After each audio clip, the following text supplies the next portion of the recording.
Hi, I'm Paul Guppy. I am Vice President for Research with the Washington Policy Center, and this is our regular update that we send out to all of our supporters across the state, partly to say thank you, as always, to the great support. We do not receive government money. We are supported based on our principles entirely by voluntary contributions to support our mission. And again, we really appreciate that.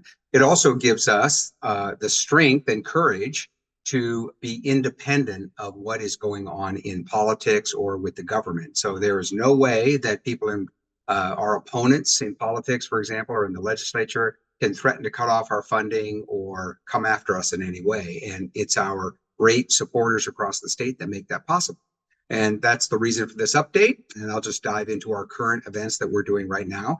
So most particularly, we were very involved with Earth Day. We believe in getting ahead of the issues, diving in on environmental issues in this case, in order to frame the debate. And in the last week, we've done that in a couple of different ways. One is Todd Myers, our environmental expert, hosted a debate with Representative Dan Newhouse in the Tri-Cities area, and it was an open forum. Again, we believe very much in free speech. So we had a representative from the other side, Nancy Hirsch was her name, and she represented one of the groups that is advocating tearing down the Snake River dams. Washington Policy Center and Congressman Newhouse, of course, are for defending the Snake River dams. And so we had a good open debate about that. The other very bipartisan, again, based on free speech and an airing of views. It was also moderated by a local National Public Radio reporter, and there was a lot of local media there. It was covered by TVW, the Tri-City Herald, Northwest Public Radio, and a local TV station. So again, then we had great attendance. So this is exactly the kind of forum that we try to engage in, but the purpose of it was to present the case as to why the Snake River Dam should not be torn down. This is something that left-wing activists have pushed for a long time, particularly in the Seattle area. And we wanted to show that we're not going to wait around for them to start their next political marketing campaign to push to tear down the dams. We were going to provide the public with information first. And so that event went very well. Another example of our Earth Day activity was Todd issued a report on what is happening with the Governor Inslee's big push for electric vehicle subsidies. Inslee announced that he was going to use $45 million of state money to subsidize the purchase of electric vehicles, up to $5,000 per vehicle. Todd did some calculations and research and showed that if the governor's goal was to reduce CO2 emissions, there were other projects, other ways to invest money, even on a voluntary basis. Anyone can go online and give money to environmental projects that reduce CO2 emissions. Todd discovered that often you can reduce a ton of CO2 for $10 or $20 by donating to these projects. The governor's subsidy spends thousands of dollars more than that.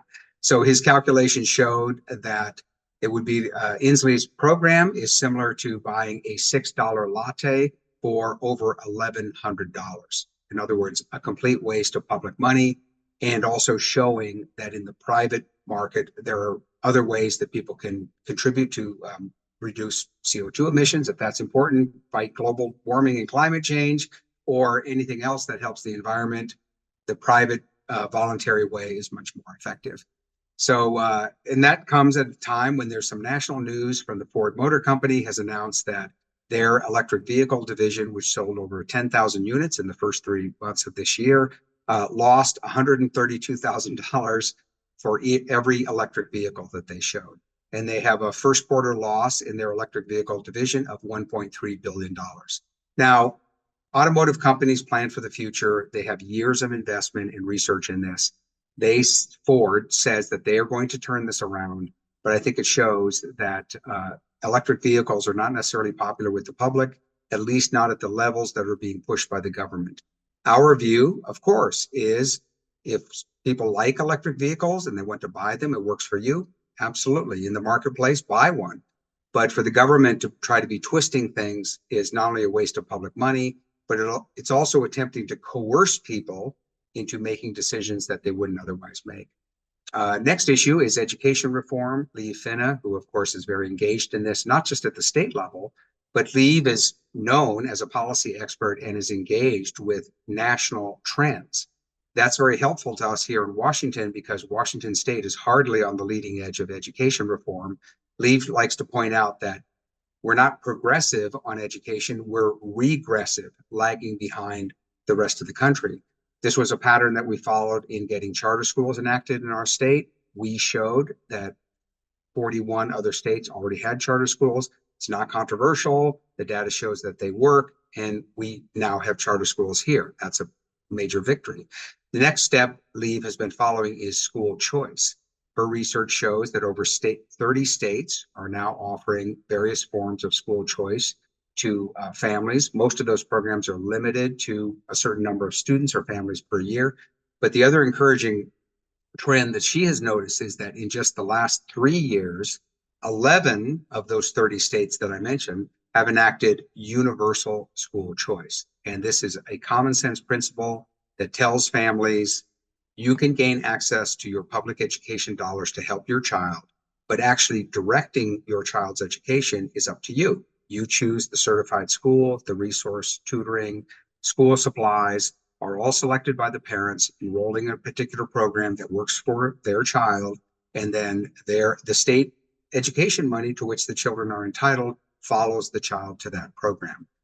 Leave is already pushing back against activists in our state, mostly union leaders, who are attacking her online by saying, oh my goodness, money would go to parochial schools, religious schools, or private secular schools, and we certainly can't have that. And Leave's answer back to that is why? The public purpose is to provide access to a great education.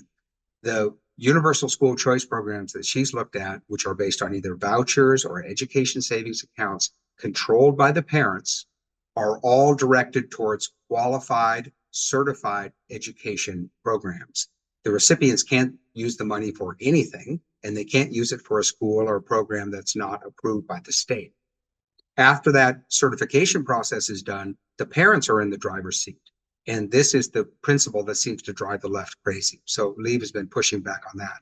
Examples of states where they have universal school choice are Arizona, Iowa, Indiana, Ohio, West Virginia, quite a variety. Next in line is Texas is very close to enacting a universal school choice bill. That would be a breakthrough. The states I mentioned so far cover about 1 million children total.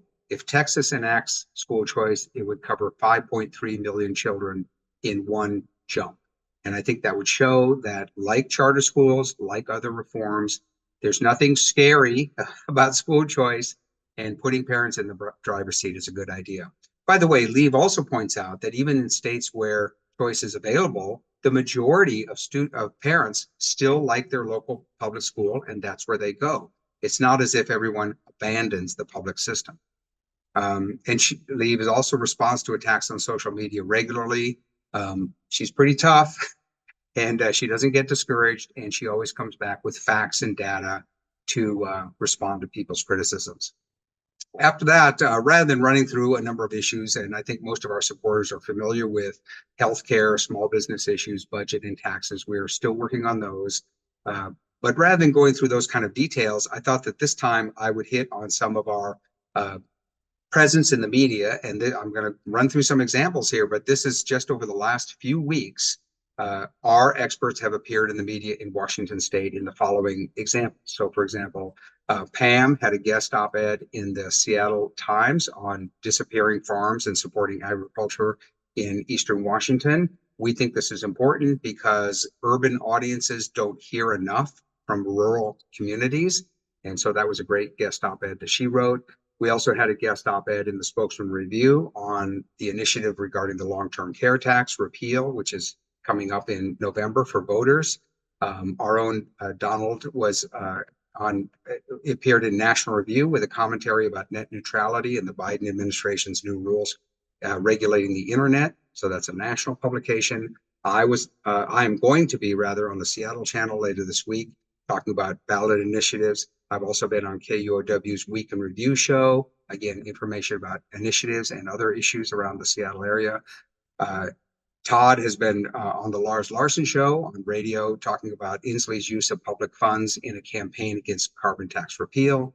Leave was on Cairo 7 News about the Biden administration canceling student loans and why college is so expensive right now and how we can lower costs. And another example is we appeared in the Washington, D.C. Examiner about Seattle shutting down its program for gifted students. So you see there's a mix of local, regional, and even national publications. And everything that I listed was just in the last 2 or 3 weeks. And that was only the major items. We appear very regularly, 4 or 5 times a day, generally, in some media outlet around the state. And I wanted to share that information. Next, we are excited to announce that our Young Professionals program will be issuing scholarships for Washington Policy Center scholarships for young people, which we have done in the past. We didn't do it last year, and we have some great donors who are supporting this program.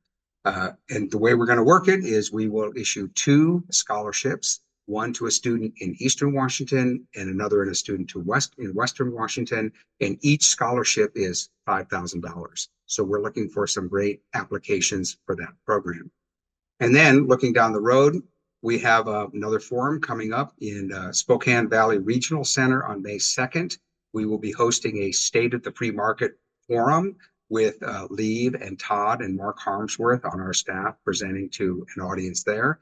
The Young Professionals are doing a happy hour event in Seattle on May 22nd. They're also planning for their regular summer social in June. That's very popular. And then the last bit of personal news is I've been excited, of course, to work for Washington Policy Center for a good part of my career after serving on congressional staff and then relocating back to my hometown to work for a great think tank as the vice president. And I'm going to be moving from that position starting on May 1st to kind of step back and sort of slow down my workload a little bit to on May 1st. And I'm going to move to a position of senior researcher, which will allow me to do less administration and management and more of what I really love, which is writing, research, commentary, and media work for the Policy Center.